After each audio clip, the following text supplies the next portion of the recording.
Hi, my name's Philip Herring. Um, I'd like to talk to you about a painting I chose by Peter Corbin.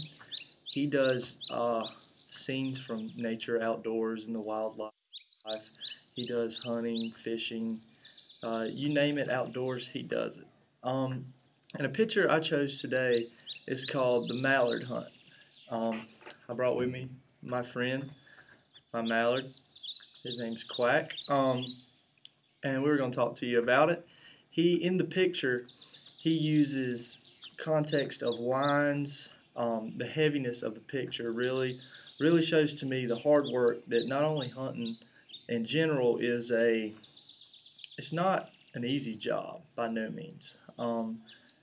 Any hunter will tell you that a good hunt starts at 4 o'clock in the morning. You wake up, you gather all your stuff. You load the boat, you load the truck, the dog, um, and then you're off to the river where you begin your morning. Legal shooting time is 20 to 30 minutes before sunrise, which is sometimes 7 o'clock. It changes day to day. And so in the painting, he shows two average everyday men out hunting on the Mississippi River. Um, what is symbolic of the mallard painting is that around here, especially in the South, mallard is a rare bird. It is in the hunting world, it is the equivalent of winning the World Series. It doesn't get any bigger. There's in the story in the painting, you won't find a piece where you can't feel like you're relaxed. You feel in the outdoors world, there are people that often never get to see the true beauty of nature.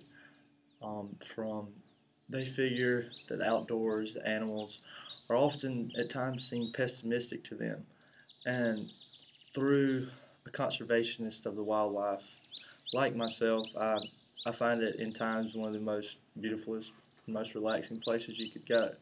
Um, in the painting, he shows several different types as the men, even though they're probably leaving the river to go to work. He shows several types of context from the art world as well as the everyday world. In the art world, for example, he uses the lines in the trees to line up everything and create it to all the attention to the middle of the two men. The heaviness of the painting all goes to the dark colors, somewhat all from the bottom to the top of the painting where it becomes light. You see everything mixed together, and it comes when the heaviness of the bottom and the lightness of the top mixed together draws all attention back to the center of the two men, where they are also standing in a vertical line along with the trees that are drawing their attention back to them. So, in context, it hits home to me because it reminds me of times back home when I was hunting with some of my buddies and we were off having fun, and this is just the world that most people never get to see. It's a relaxation. You're not going to find as much adrenaline, as much feeling for anything else in the world as you will being alone in the wilderness. And this is things that he paints about because he enjoys them. And a little background of the picture, he said that he was actually hunting one morning, and they were all hunting a completely opposite, different type of duck, and all these mallards flew in. And so he goes back to the same spot year in and year out to paint these pictures. Um, he is somewhat some people call him a fruitcake. He's a great artist. I love his work.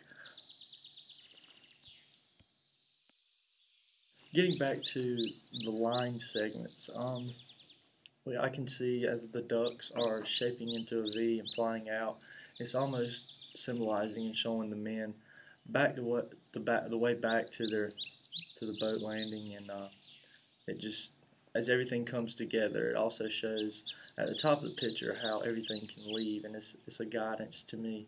Um,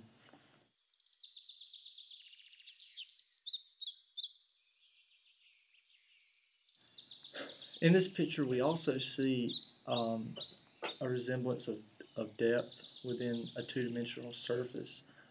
Like in Leonardo da Vinci's The Last Supper, when you see a two-dimensional surface and you see all the depth creating coming back to the middle of the table, in this picture you see the depth in the water, and you see the depth within the trees, and you can tell the men are standing up, and the depth just really brings it back to the middle.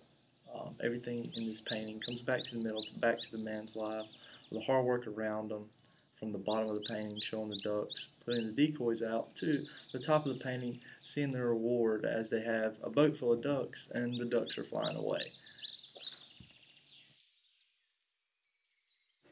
Also in the painting, I see as the flock of ducks are leaving, um, at the very back, you can see between the trees that two ducks are flying at the back of the pack, lonesome, separated.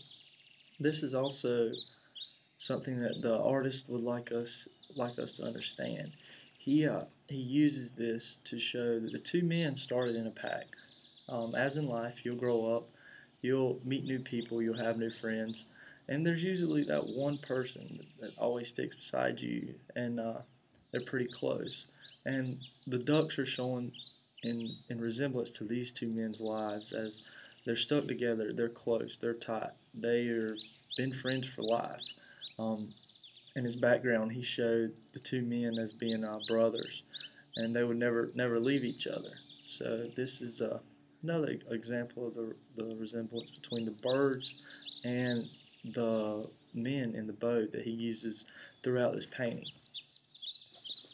One final thing in the painting that I really recognized was that the motion that the artist used.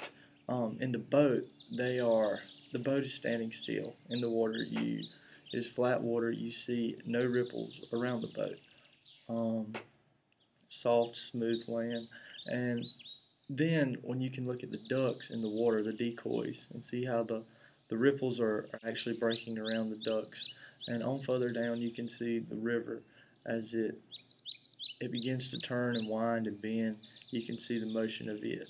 So a lot of the motion here is at rest, but you can see the resemblance of the motion between what is stopped and what is not within the painting.